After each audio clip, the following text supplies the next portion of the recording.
Vamos exibir agora a primeira parte da série sobre racismo, contexto histórico.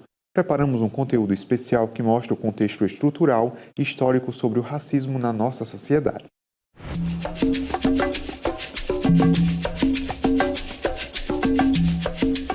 No Brasil, por mais de 300 anos, pessoas foram escravizadas por conta de uma hierarquia entre as raças, que surgiu a partir do século XVI, com a expansão europeia e o colonialismo.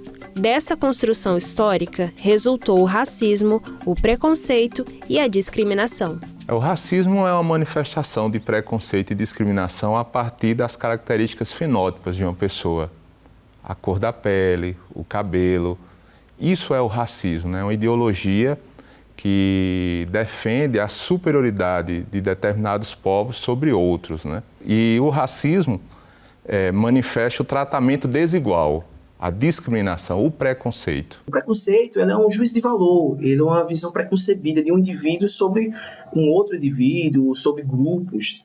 E isso se dá de acordo com uma visão estereotipada sobre alguém. Agora, quando a gente se pauta a questão da discriminação, essa ação dessas visões preconcebidas, elas ganham uma relação de poder, definindo espaços que determinados corpos com determinadas características podem ocupar ou não, podem circular ou não. Já no século XIX, alguns conceitos científicos foram desenvolvidos para justificar uma suposta concepção de superioridade dos povos europeus. Essa visão consegue influenciar até os dias atuais. O projeto de colonização dos europeus sobre nações africanas, asiáticas, a Segunda Guerra Mundial, as teorias do nazismo e do fascismo, sobretudo do nazismo, né, das teorias eugenistas, né, a tese de que a raça ariana era uma raça superior e os outros povos deveriam ser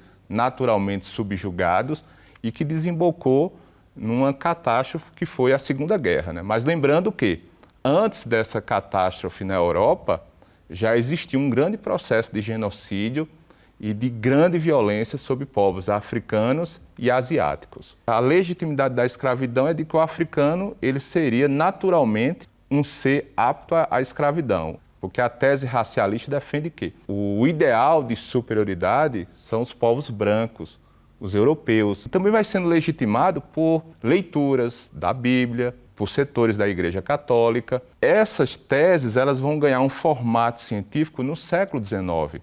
Vão se utilizar das teses do darwinismo para trazer para um darwinismo social, ou seja, os povos mais aptos são aqueles que são mais preparados, são mais escolhidos e naturalmente existem povos que naturalmente devem ser escravizados, né?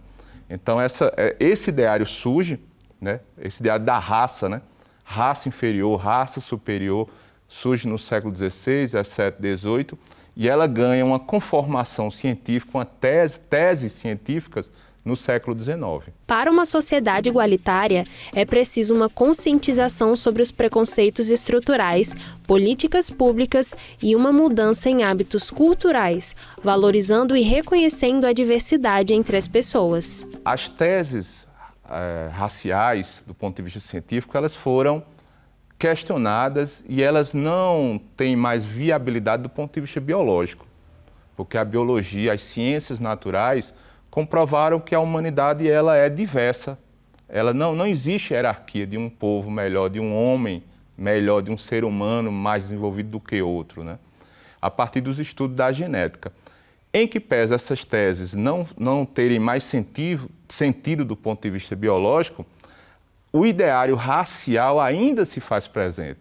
Ou seja, as pessoas, setores da sociedade brasileira e de outros países do mundo ainda julgam as pessoas pelas características físicas, ainda reproduzem esse ideário racial.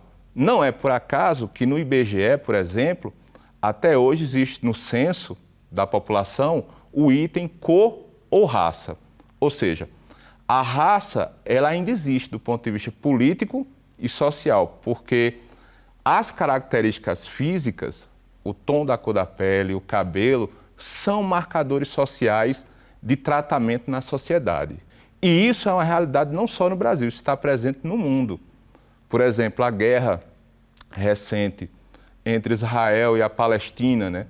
A tentativa de destruir a Palestina é a reprodução desse ideário racial. Essa temática, ela perpassa na estruturação da sociedade brasileira. O racismo, ele estrutura a sociedade brasileira. O racismo, ele é estrutural porque ele move o ideal de economia, né? Ele move as estruturas de distribuição de renda.